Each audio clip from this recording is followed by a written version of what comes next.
السلام علیکم ورحمۃ اللہ وبرکاتہ۔ رضیت باللہ ربا وبالاسلام دینا وبمحمد نبیا اشہد ان لا الہ الا اللہ واشہد ان محمدا عبدہ ورسولہ اما بعد قال اللہ تبارک وتعالی خذ العفو وأمر بالعرف وأعرض عن الجاهلين رب اشرح لي صدري ويسر لي أمري واحلل عقدة من لساني يفقهوا قولي ربي زدني علما۔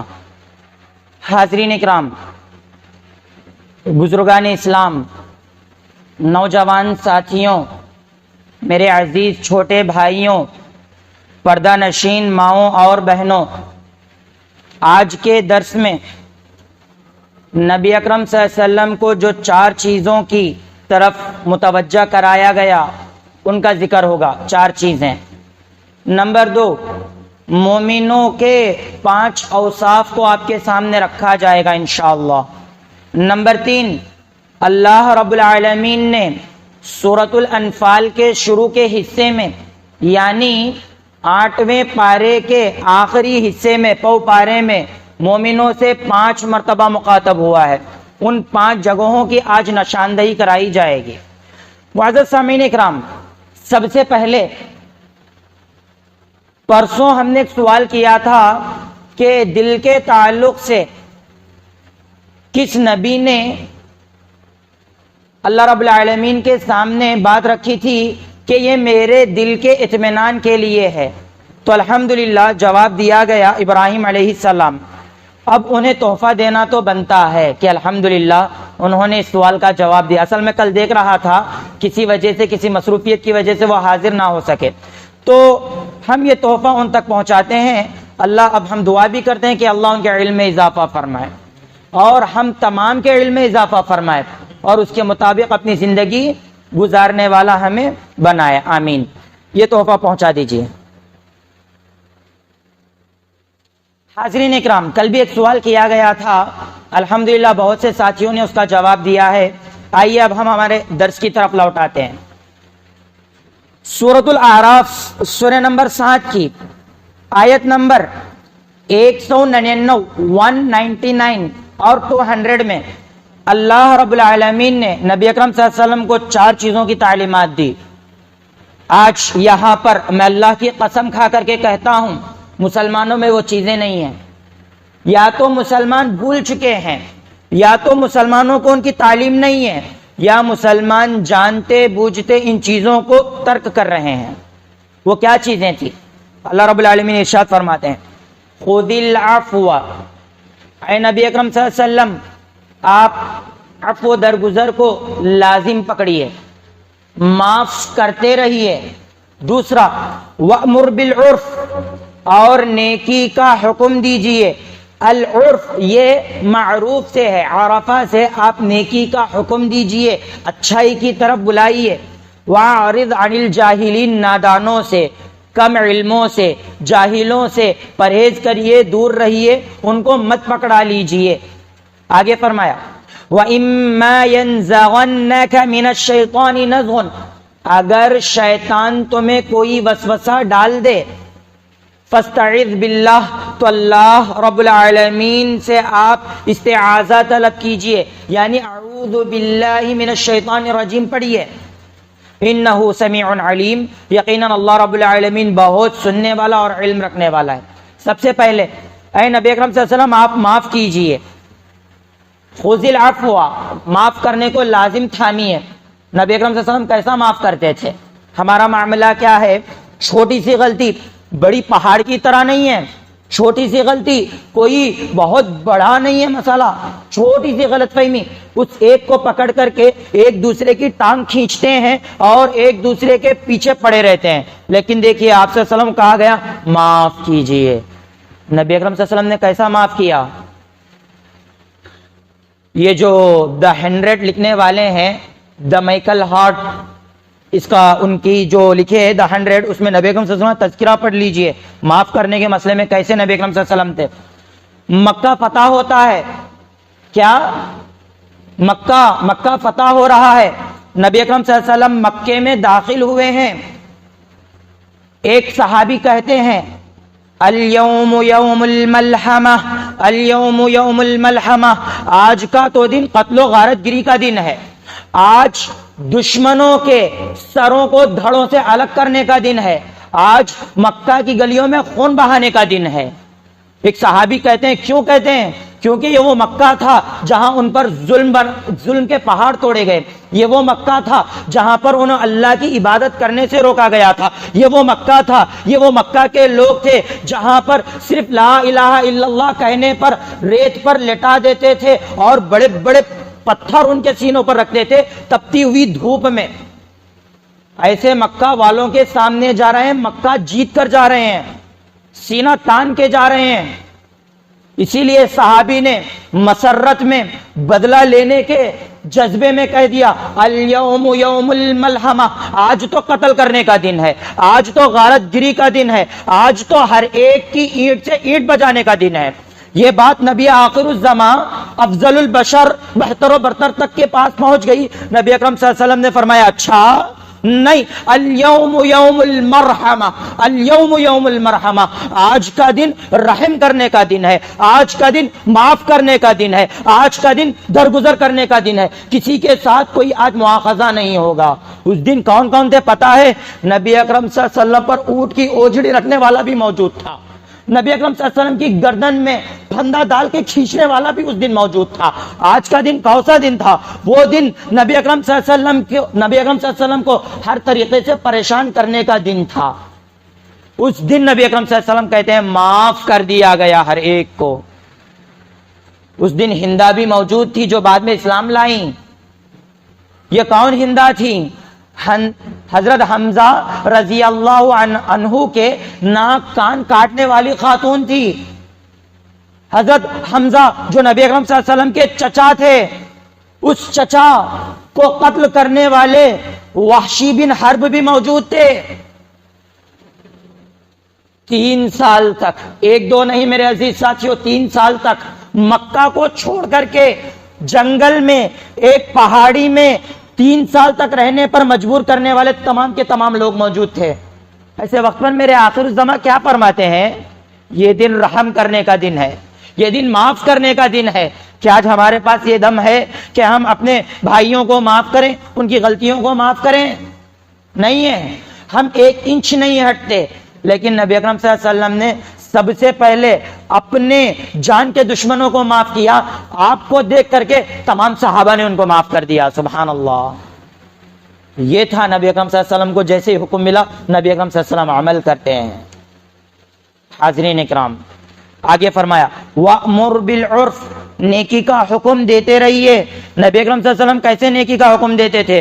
بڑے پیار سے، بڑے اچھے انداز سے حکم دیا کرتے تھے۔ اس واقعے کو یاد کرو، ایک چھوٹا سا بچہ نبی اکرم صلی اللہ علیہ وسلم کے پاس بیٹھے کھانا کھا رہا ہے، نبی اکرم صلی اللہ علیہ وسلم نے فرمایا یا غلام، یا غلام سم اللہ تعالی کل بیمینک وکل مما یلیک، اے میرے پیارے بچے جب تم کھانا کھاؤ اللہ کا نام لو، اپنے سامنے سے کھاؤ اور اپنے دائیں ہاتھ سے، اپنے رائٹ ہینڈ سے کھاؤ۔ وہ صحابی کہتے ہیں کہ میں نے آخر تک اس کی مخالفت نہیں کی۔ سبحان اللہ، یہ نبی اکرم صلی اللہ علیہ وسلم ایک بچے کو نیکی کی دعوت دے رہے ہیں، ایک بچے کو اچھی تعلیم دے رہے ہیں۔ آج ہم سکھلاتے ہیں، ہم کیا کہہ رہے ہیں؟ ابھی بچہ چھوٹا ہے، کیا خاص بچہ چھوٹا ہے، یہ آج کا چھوٹا کل کا بڑا نہیں ہے۔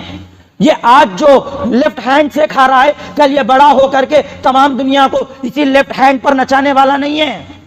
یہ نبی اکرم صلی اللہ علیہ وسلم کی تعلیمات ہے۔ یہیں پر ایک اور شخص ہے، ایک اور واقعہ ہے، شخص سامنے بیٹھا ہے اپنے لیفٹ ہینڈ سے کھا رہا ہے، نبی اکرم صلی اللہ علیہ وسلم نے فرمایا اے میرے پیارے بھائی اپنے سیدھے ہاتھ سے کھانا۔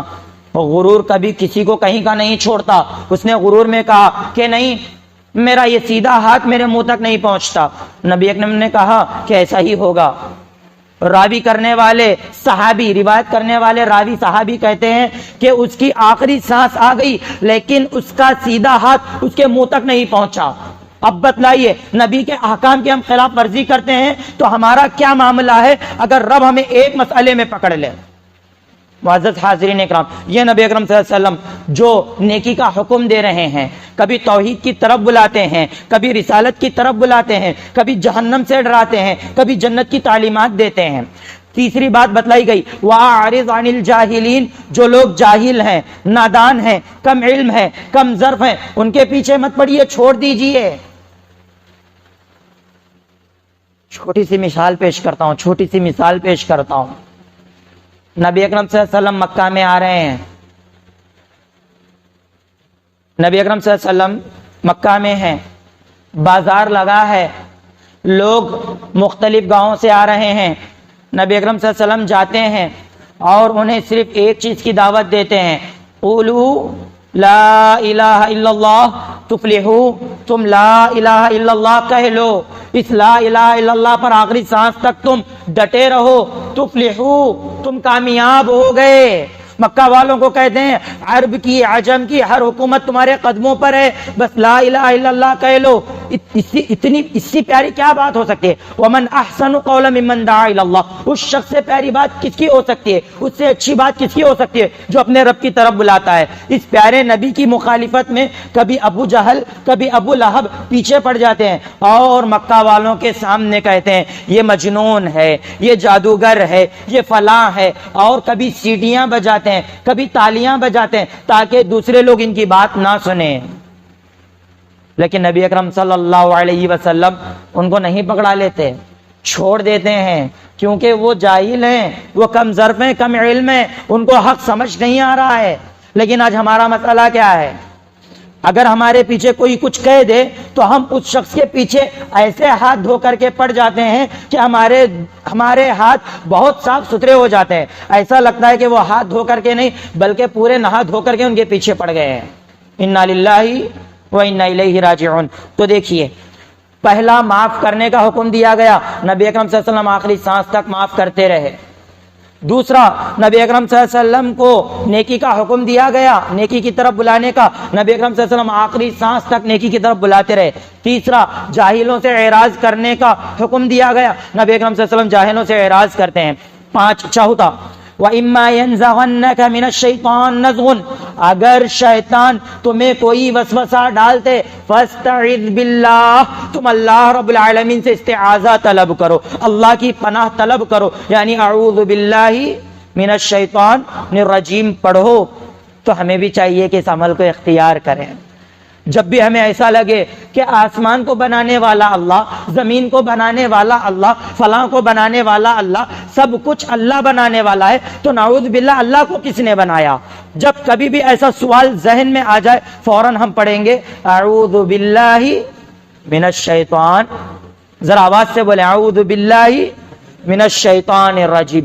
اگر یہ ڈاؤٹ آ جائے کہ بخاری رحمہ اللہ، امام بخاری رحمہ اللہ ایک انسان تھے، امام مسلم رحمہ اللہ ایک انسان تھے، حدیث کے جمع کرنے میں ہو سکتا ہے کہ ان سے غلطی ہو، صحیح بخاری صحیح مسلم میں ہو سکتا ہے کہ کچھ ڈاؤٹ ہو، یہ حدیث ضعیف ہو، اگر کوئی دل میں ایسی بات آ رہی ہے فوراً کیا پڑھیں گے؟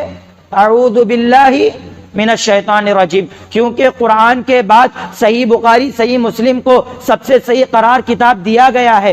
یہ انسانوں نے نہیں بلکہ اللہ رب العالمین نے ان کے دلوں میں ڈالا ہے، وگرنہ کوئی کسی کو عزت نہیں دے سکتا، کوئی کسی کو ذلت نہیں دے سکتا۔ حاضرین اکرام، شیطان سے پناہ طلب کرنی چاہیے، جیسا کہ اللہ رب العالمین نے کئی مقامات پر کہا ان الشیطان لکم عدو مبین، شیطان تمہارا کھلم کھلا دشمن ہے۔ ایک نیکی کا کام تم لے کر کے چلو گے لیکن تمہارے درمیان اختلافات ڈالے گا یہ شیطان، اسی لیے کیا کرو گے؟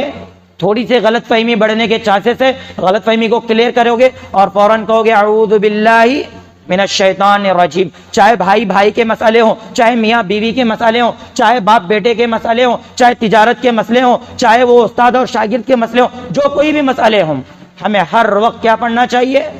اعوذ باللہ من الشیطان الرجیم۔ ارے ہمارے باپ اور ماں کو کہا گیا کہ شیطان تم دونوں کا کھلم کھلا دشمن ہے۔ جب ماں باپ کا کھلم کھلا دشمن ہے تو ہمارا کتنا کھلم کھلا دشمن ہوگا؟ سوچنے کی بات ہے۔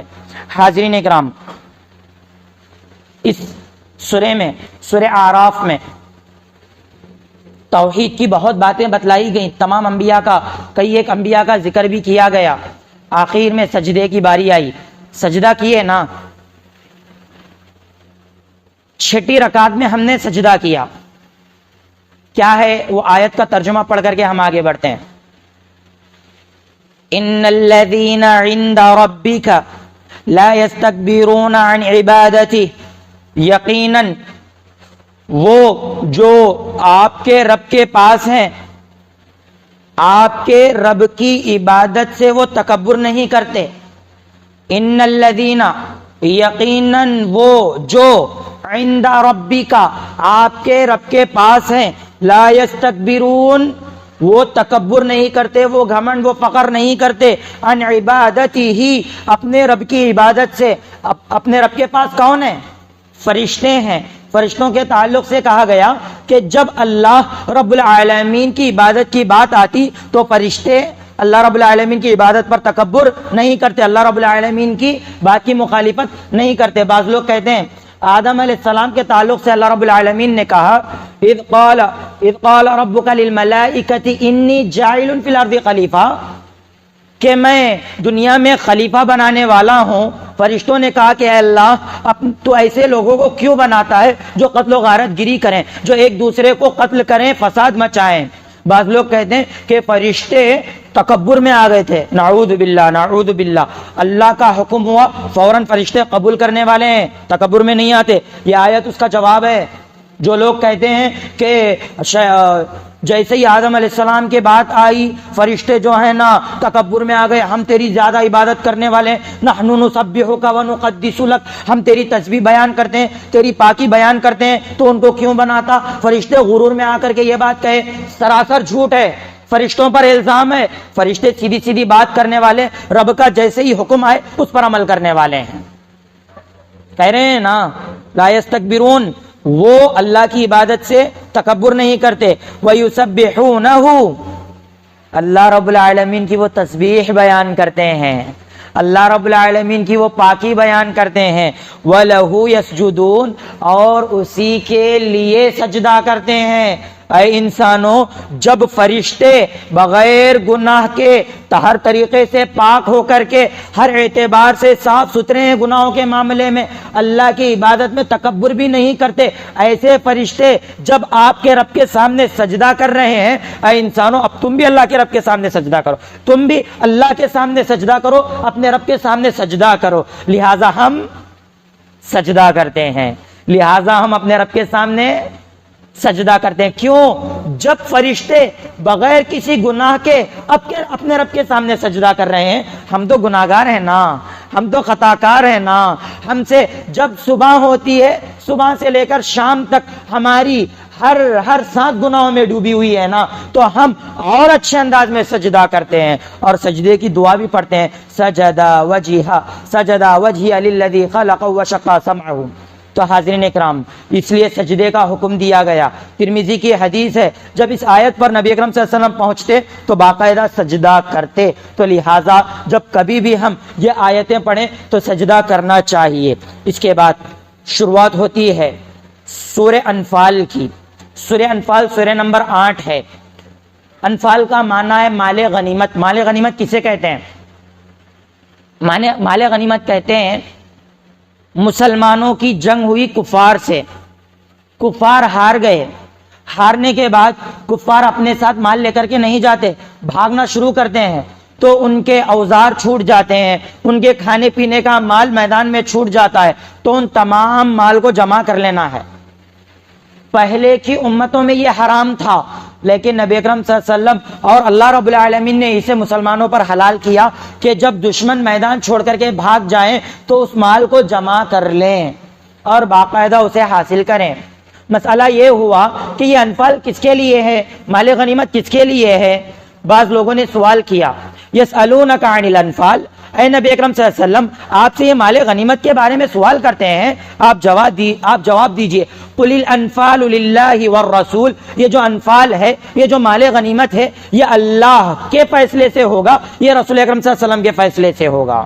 فاتقوا اللہ، اللہ رب العالمین سے ڈرو، اللہ رب العالمین سے ڈرو. جہاں جہاں تقوی کی بات کہی گئی نا، اس کے پیچھے یا اس کے آگے بہت اہم میسج ہوتا ہے. انفال بہت باریک مسئلہ ہے، تم اپنی منمانی میں آ کر اپنے حساب سے طے نہیں کر سکتے. اللہ نے جیسا طے کیا ویسے ہی ہوگا. رسول اللہ نے جو تمہارے اندر کنڈیشنز رکھے ہیں انفال کے تعلق سے، مال غنیمت کے تعلق سے، وہی فالو کیے جائیں گے، اپنی منمانی سے نہیں کیے جائیں گے۔ واتقوا اللہ، اللہ سے ڈرو۔ جہاں کہیں بھی تمہیں مال غنیمت ملے گا، مال ملے گا، فوراً اللہ اور رسول اللہ صلی اللہ علیہ وسلم کے پاس لا کر کے ڈالو گے، تم ایک رسی بھی اس میں سے اپنی طرف سے نہیں لوگے۔ واتقوا اللہ، اللہ رب العالمین سے ڈرو۔ وَأَصْلِحُوا ذات بینکم، اور تم آپس میں ایک دوسرے کی اصلاح کر لو، ایک دوسرے کے درمیان نفرتیں مت پیدا کرو۔ انسان ہونے کے ناطے غلطیاں ہوں گی، اونچ نیچ ہوگا، کوئی بلند تو کوئی کم ہوگا، کوئی آگے تو کوئی پیچھے ہوگا۔ اصلحوا، اصلاح کر لو، اپنے آپ کو درست کر لو، اپنے معاملات کو درست کر لو۔ سبحان اللہ، کیا بات کہی گئی! انفال کا تقوی سے پہلے ذکر اور اصلاح کا تقوی کے بعد ذکر، تو سوچو تقوی کا کیا بڑا مقام ہے۔ اللہ ہمیں تقوی اختیار کرنے والا بنا، اللہ بس تجھ سے ڈرنے والا بنا۔ اس کے بعد فرمایا گیا وَأَطِيعُوا اللَّهَ وَرَسُولَهُ، اللہ کی اطاعت کرو اور اس کے رسول کی اطاعت کرو۔ سبحان اللہ، تو کہا گیا اللہ رسول اللہ کی اطاعت کرو، تب جا کر کے تمہارے معاملات درست ہوں گے۔ ان کنتم مؤمنین، اگر تم سچے مومن ہو تو، کیونکہ اللہ اور اس کے رسول کی اطاعت وہی کریں گے جو سچے مومن ہیں۔ جن کے ایمان میں کمی ہے، جن کے ایمان میں خامی ہے، وہ اللہ اور اس کے رسول کی اطاعت صحیح معنوں میں نہیں کر پائیں گے، صحیح معنوں میں نہیں کر سکتے۔ حاضرین اکرام، اس کے بعد اللہ رب العالمین نے مومنوں کے 5 اوصاف بتلائے، مومنوں کے 5 اوصاف بتلائے، 5 اوصاف۔ ہمارے پاس وہ اوصاف نہیں ہیں۔ وہ کیا اوصاف ہے دیکھیں گے۔ قال اللہ تبارک و تعالی، اللہ رب العالمین نے ارشاد فرمایا انما المؤمنون الذین اذا ذکر اللہ، سچے مومن وہ ہیں جب ان کے پاس اللہ کا ذکر کیا جاتا ہے، وجلت قلوبہم، ان کے دل تھر تھر تھر تھر کانپنے لگتے ہیں، ان کے آنکھوں سے آنسو جاری ہو جاتے ہیں، وہ رونے لگتے ہیں، ان کے دلوں میں خشیت پیدا ہو جاتی ہے اللہ رب العالمین کی۔ اللہ اکبر، یہ مومنوں کی سب سے پہلی صفت بتلائی گئی کہ مومنوں کے سامنے جب بھی اللہ رب العالمین کا ذکر ہوتا، اللہ رب العالمین کی کوئی نشانی ان کے سامنے آ جاتی تو ان کے دل کانپنے لگتے ہیں، رونے لگتے ہیں۔ چلیے مومنوں کے دل ہیں، کیا ہمارے دل مومنوں کے ہیں؟ اس کا ہم جائزہ لیتے ہیں۔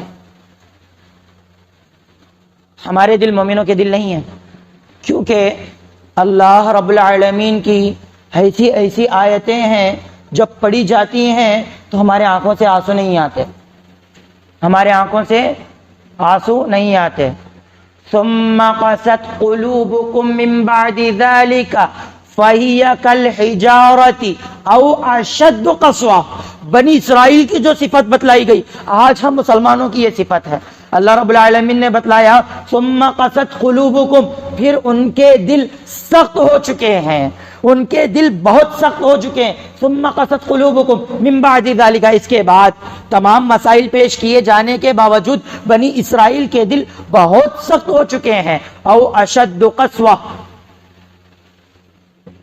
یہی نہیں، لگتا ایسے ہے کہ پتھروں سے زیادہ ان کے دل سخت ہو چکے ہیں۔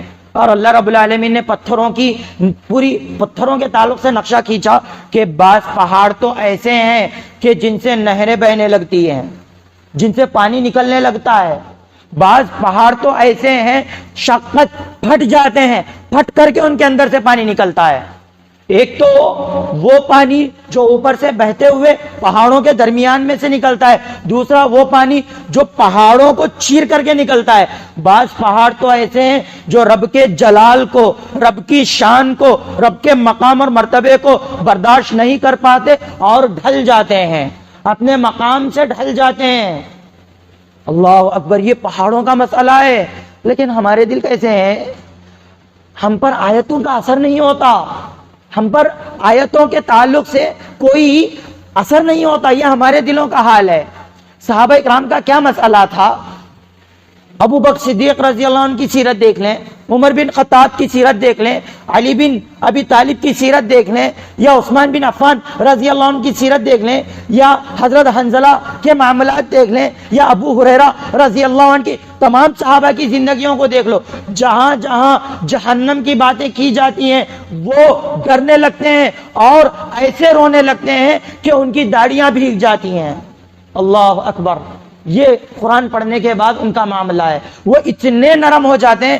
ارے ہماری والدہ عائشہ صدیقہ رضی اللہ عنہا کو تو دیکھو، جب کبھی بھی قرآن پڑھتی، جنت کی جہنم کی باتیں یا پھر عذابات کی باتیں آتی تو انہیں 2-3 دن تک بخار آ جاتا۔ اور بیماریوں میں بخار ایک ایسی بیماری ہے، جب انسان کو بخار آ جائے تو وہ کتنا بھی طاقتور ہو، چند دنوں کے اندر وہ کمزور ہو جاتا ہے۔ بخار ایسی بیماری ہے، اور وہ بخار 2-3 دن تک عائشہ صدیقہ رضی اللہ عنہا کے پاس رہا کرتا۔ اللہ اکبر، یہ قرآن کی تاثیر ہے۔ اسی لیے تو رب نے کہا نا، لو انزلنا ھذا القرآن علی جبل لرأیتہ خاشعا متصدعا من خشیۃ اللہ، کہ اے انسانوں، اے نبی اکرم صلی اللہ علیہ وسلم، اگر ہم اس قرآن کو پہاڑ پر نازل کر دیتے تو آپ دیکھتے کہ یہ پہاڑ رب کے خوف سے، اس کی خشیت سے اس قرآن کو نہ سنبھال کر کے ریزہ ریزہ ہو جاتے۔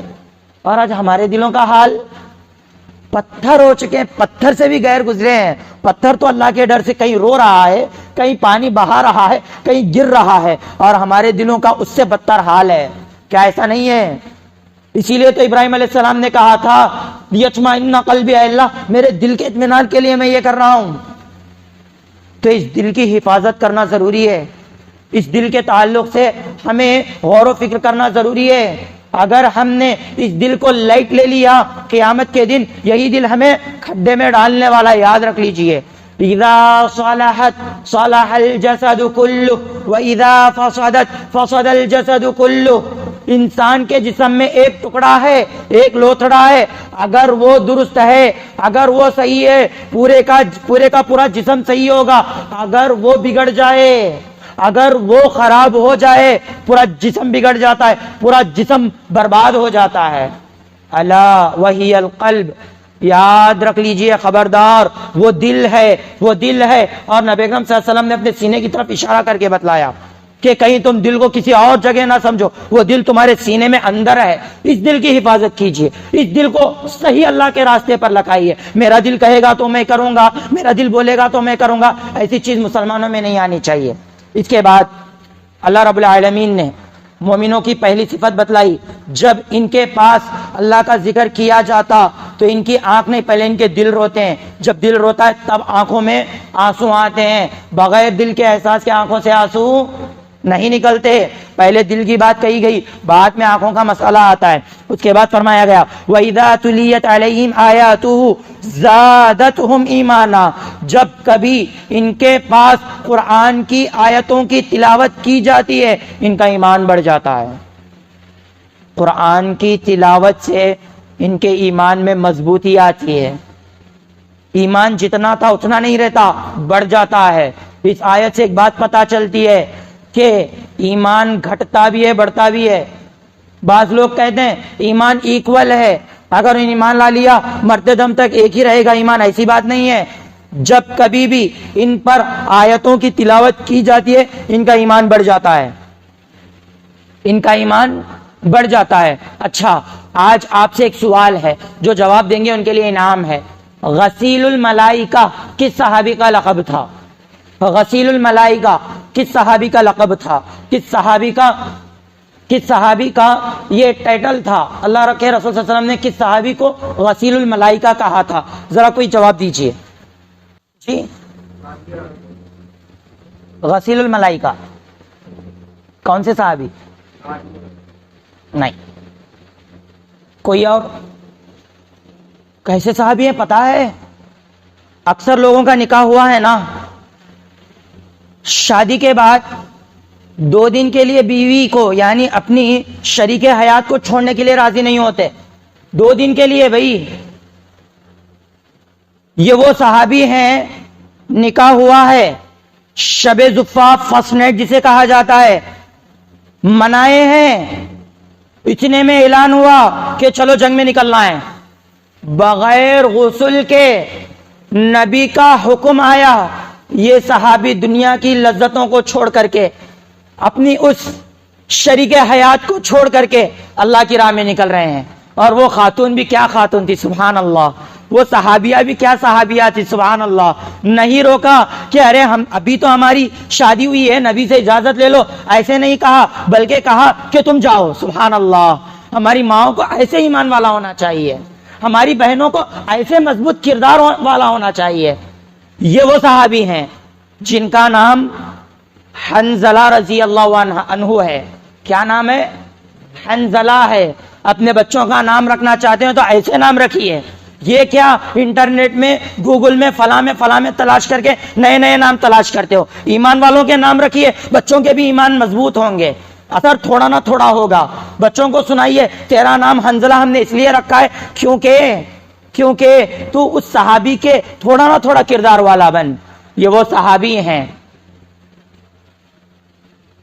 جیسے ہی ان پر رب کے اس پیارے نبی کا حکم آیا، چھوڑ کر چلے گئے، میدان جنگ میں گئے، شہید ہوئے. آخر میں نبی اکرم صلی اللہ علیہ وسلم نے دیکھا کہ جاؤ، حنزلہ نہیں دکھ رہے ہیں، انہیں تلاش کر کے لاؤ.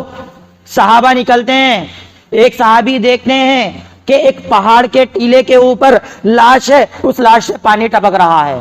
آئے نبی اکرم صلی اللہ علیہ وسلم سے کہا کہ اے نبی اکرم صلی اللہ علیہ وسلم، ہم نے حنزلہ رضی اللہ عنہ کو دیکھا ہے، حنزلہ رضی اللہ عنہ کے جسم سے پانی ٹپک رہا ہے. نبی اکرم صلی اللہ علیہ وسلم نے کہا وہ غسیل الملائکہ ہیں، فرشتوں نے انہیں آ کر کے غسل دیا، کیونکہ انہوں نے نئی نویلی دلہن کو چھوڑ کر کے جنگ میں شریک ہوئے اور شہید ہوئے ہیں. سبحان اللہ. کیا ہمارے پاس ایسا ایمان ہے؟ ذرا ہم اپنے ایمان کو دیکھیں. ایک طرف اللہ کی عبادتیں، دوسری طرف ہمارے کھیل تماشے ہیں. ایک طرف مؤذن کی اذان ہے، دوسری طرف ہمارا بازار کرم ہے. یہ آج ہمارے معاملات ہیں. یہ وہ حنزلہ ہیں جو کہتے ہیں کہ حنزلہ منافق ہو گیا. بازار پر آ کر کے کہہ رہے ہیں حنزلہ منافق ہو گیا. وہ صحابی جو فیوچر میں شہید ہونے والے ہیں، اپنے ایمان کو لے کر کے بھرے بازار میں کہتے ہیں کہ حنزلہ منافق ہو گیا ہے. ابو بکر نے دیکھا، آیا، کہتے ہیں صدیق اکبر، اے حنزلہ کیا بات کرتے ہو، کیوں تم ایسی بات کر رہے ہو؟ حنزلہ رضی اللہ عنہ فرماتے ہیں کہ میرے اے ابو بکر کیا ماجرا ہے، جب ہم نبی کی مجلس میں ہوتے ہیں تو ہمارے ایمان کا لیول ایک الگ ہوتا ہے. جیسے ہی ہم نبی کی مجلس سے نکل کر اپنے گھروں میں آتے ہیں تو ہمارے ایمان میں کمی آ جاتی ہے، ہمیں کاروبار میں پڑ جاتے ہیں. بس اتنا سننا تھا. ابو بکر کی بھی آنکھوں سے آنسو نکلنے لگتے ہیں. کہتے ہیں حنزلہ یہ تیرا نہیں، یہ میرا بھی معاملہ ہے. حنزلہ تو ہی نہیں، میں بھی ہوں. میں بھی جب نبی کے دربار میں ہوتا ہوں تو میرا بھی یہی معاملہ ہے کہ میرا ایمان کچھ الگ ہوتا ہے، لیکن جب میں اپنے گھر میں آتا ہوں، اپنے بال بچوں میں آتا ہوں، اپنی تجارتوں میں آتا ہوں، میرے ایمان کا مسئلہ ہی الگ ہو جاتا ہے. دونوں رو رہے ہیں. آخر میں نبی اکرم کے پاس آئے، کہا میرے پیارے حبیب، ہم دونوں کا ایسا مسئلہ ہے، آپ کی مجلس میں بیٹھتے ہیں، ہمارا ایمان کچھ اور ہے، ہم اپنی مجلسوں میں جاتے ہیں، ہمارا ایمان کا مسئلہ کچھ اور ہے. نبی اکرم صلی اللہ علیہ وسلم دلاسا دیتے ہیں، کہتے ہیں کہ یہ ایمان ہے. اگر تم میرے سامنے بیٹھتے ہو، جیسا ایمان یہاں پر ہے، بازاروں میں، گھروں میں اگر ویسے ہی تمہارا ایمان ہو جائے تو فرشتے چلتے پھرتے تم سے مصافحہ کریں گے. اللہ اکبر. وہ کیسے ایمان والے تھے. صرف ایک ڈاؤٹ آ گیا ایمان کے تعلق سے، آنکھوں میں آنسو آ گئے ہیں، زاروں قطار رو رہے ہیں. چلو ایک رو رہے تھے بات الگ ہے، دوسرے بھی ان کے ساتھ مل کر کے رو رہے ہیں. اللہ اکبر. یہ وہ ایمان والے ہیں. جب ان کے اوپر آیتیں تلاوت کی جاتی تھی، نبی اکرم صلی اللہ علیہ وسلم کیا کرتے تھے؟ آیتیں ہی تلاوت کر کے سناتے تھے نا. سبحان اللہ. تو حاضرین اکرام، یہ وہ قرآن مجید ہے جو اثر کرتا ہے. دوسرا، پہلی صفت کیا ہے مومنوں کی؟ جب اللہ کا ذکر آتا ہے تو ان کے دل کانپنے لگتے ہیں. دوسری صفت یہ ہے جب قرآن کی آیتیں ان پر پڑھی جاتی ہیں ان کا ایمان بلند ہو جاتا ہے.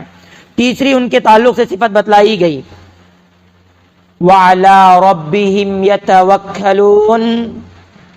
یہ وہ مومنین ہیں جو اپنے رب پر توکل کرنے والے ہیں، اپنے رب پر ایمان رکھنے والے ہیں، اپنا پورا بھروسہ اللہ پر رکھنے والے ہیں. سبحان اللہ. یہ کیسے مومنین ہیں جانتے ہیں؟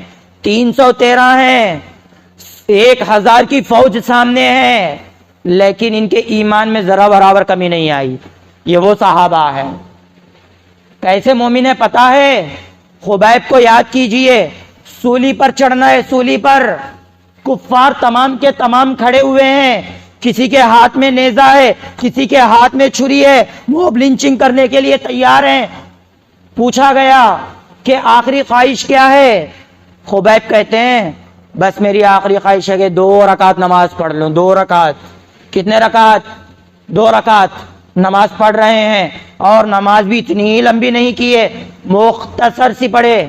مختصر 2 رکعت نماز ادا کرنے کے بعد کہا کہ اے مکہ کے مشرکوں، اگر میں لمبی میرا ارادہ تھا کہ میں نماز کو بہت لمبی کروں، لیکن تم یہ نہ کہو کہ میں موت کے ڈر سے لمبی نماز کر رہا ہوں، اس وجہ سے میں نے نماز کو مختصر کر دیا. سولی پر چڑھایا گیا، کوئی نیزے سے چبو رہا ہے، کوئی چھری سے کر رہا ہے، موب لنچنگ کر رہا ہے، لیکن یہ کیسے ایمان والے ہیں؟ آخری سانس تک ایمان پر مضبوط قائم ہے، کیونکہ ان کو اللہ پر بھروسہ ہے کہ یہ دنیا کی موت کیا ہے، مر جائیں گے تو آخرت میں اللہ ہمیں جنت دے گا، جہنم سے بچائے گا، قبر کے عذابات سے بچائے گا، سوالات کے جوابات آسان کر دے گا، ہمارے آخرت کے تمام مسائل حل کر دے گا، آخرت میں ہمیں نبی اکرم صلی اللہ علیہ وسلم کے ساتھ رکھے گا. یہ اللہ پر انہیں توکل ہے. ان پریشانیوں میں دل کا سکون میرا رب مجھے پہنچائے گا، بچہ بیمار ہے میرا رب مجھے سکون پہنچائے گا، یہ توکل ہمیں ہونا چاہیے. یہ ان کی تیسری صفت بتلائی گئی.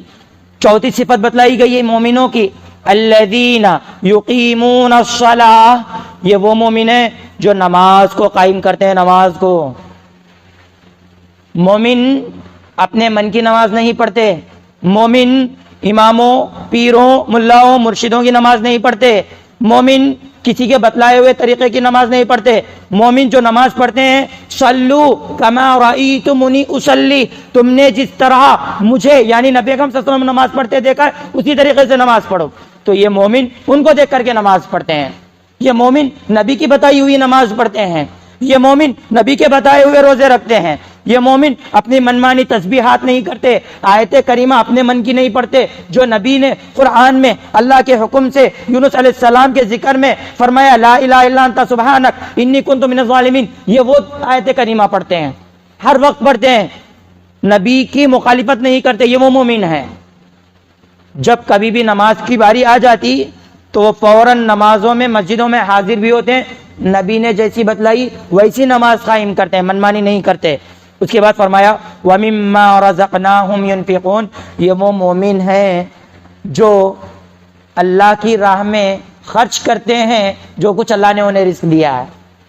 اللہ نے جو انہیں مال دیا ہے وہ مال اللہ کی راہ میں خرچ کرتے ہیں، اور خرچ کرنے میں پیچھے نہیں ہٹتے. مرد حضرات کے بہت واقعے سنے ہوں گے، آج خواتین کا واقعہ بتلاتا ہوں. ایک خاتون اپنے ہاتھ میں سونے کے کڑے یا ایک روایت کے مطابق کان میں بالی پہنے ہوئے تھے. ایک خاتون، ایک صحابیہ، نبی اکرم صلی اللہ علیہ وسلم نے سوال کیا کیا تم نے اس پر زکوٰۃ نکالا ہے؟ وہ خاتون کہتی ہیں کہ نہیں. نبی اکرم صلی اللہ علیہ وسلم کہتے ہیں کہ زکوٰۃ نکالو. وہیں پر کھڑے ہو کر کے اپنے کان کی بالی یا اپنے ہاتھ میں پہنے ہوئے کنگن نکال کے وہیں پہ زکوٰۃ دے دیتے ہیں، وہیں پہ صدقہ کر دیتے ہیں. سبحان اللہ. آج ہماری ماں اور بہنوں سے کہو کہ تمہارا نصاب زکوٰۃ کی حد تک پہنچ چکا ہے، چلو زکوٰۃ نکالو، کیا ہیلے بہانے آتے ہیں. آج ہماری ماں اور بہنوں کا یہ حال ہے، اس دور کی مومنوں کا یہ حال ہے کہ جیسے ہی حکم مل گیا اللہ کی راہ میں خرچ کرنے کا، خرچ کرنے کے لیے تیار ہو گئے. سبحان اللہ. صحابہ اکرام کا کیا معاملہ تھا؟ اعلان ہوا کہ لاؤ اللہ کی راہ میں تم چندہ جمع کرو، زکوٰۃ تم اللہ کی راہ میں خرچ کرو. ابو بکر پورا گھر کا مال لے کر کے آ گئے، عمر بن خطاب آدھا گھر کا مال لے کر کے آ گئے. بس عمر بن خطاب کا خیال تھا کہ ابو بکر سے آگے آج میں بڑھ جاؤں گا، سبقت دیکھیے نیکی کے کاموں میں. لیکن جب نبی نے پوچھا عمر گھر سے کتنا مال لائے ہو، عمر گھر میں کیا چھوڑ کر کے آئے ہو، عمر جواب دیتے ہیں اللہ کے رسول گھر میں آدھا مال ہے، آدھا مال میں لے کر کے آیا ہوں. اب باری آئی ابو بکر کی، پوچھا اے ابو بکر اب بتاؤ تم کیا لے کر کے آئے ہو؟ ابو بکر نے کہا کہ اے اللہ کے رسول، گھر میں میں نے اللہ رسول اللہ کا نام چھوڑا ہے، باقی کا پورا میں یہاں پر لے کر کے آیا ہوں۔ سبحان اللہ۔ عمر بن خطاب کہتے ہیں کہ میں کبھی بھی عمر بن خطاب ابو بکر سے نیکیوں میں آگے نہیں بڑھ سکتا۔ سبحان اللہ، یہ نیکیوں کا جذبہ تھا، یہ اللہ کی راہ میں خرچ کرنا تھا۔ آج ہمارا کیا معاملہ ہے؟ بس دوسروں کو چھوڑیں، ان اتنا بڑا مالدار ہے، ان خرچ نہیں کر رہا، اس کا معاملہ اس کے ساتھ رکھیں۔ ان اتنا بڑا کما رہا ہے، ان خرچ نہیں کر رہا، اس کا مسئلہ اس کے ساتھ رکھیں۔ آپ کتنا خرچ کر رہے ہیں؟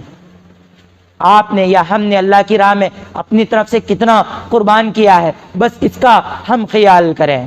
آخر اور باتیں تھیں بتلانے کی، مومنوں کو اللہ رب العالمین نے 5 جگہ ذکر کیا ہے، لیکن وقت ختم ہو چکا ہے۔ آخر میں اللہ سے دعا ہے کہ اللہ آج ہم نے نبی اکرم صلی اللہ علیہ وسلم کو جو تعلیم دیے ہیں وہ 4 تعلیمات سیکھے۔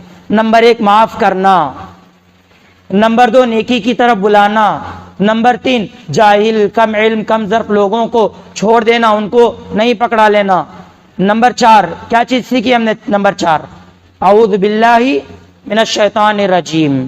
یہ نبی اکرم صلی اللہ علیہ وسلم کو جو تعلیمات ہم نے سیکھے ہیں، اللہ اس پر عمل کرنے والا بنا۔ اور ہم نے 5 مومنوں کے صفات جانے ہیں، اے اللہ ان 5 صفات پر ہمیں عمل کرنے والا بنا۔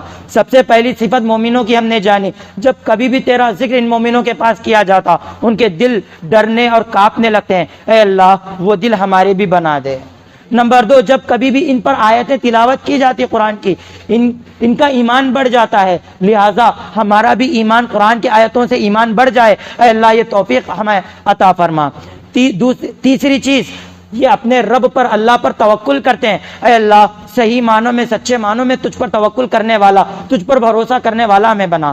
چوتھی چیز ہم نے جانی کہ یہ مومنین نماز کو قائم کرتے ہیں نبی کے طریقے کے مطابق، اے اللہ ہمیں بھی نماز کو ویسے ہی قائم کرنے والا بنا جیسے نبی نے قائم کیا تھا۔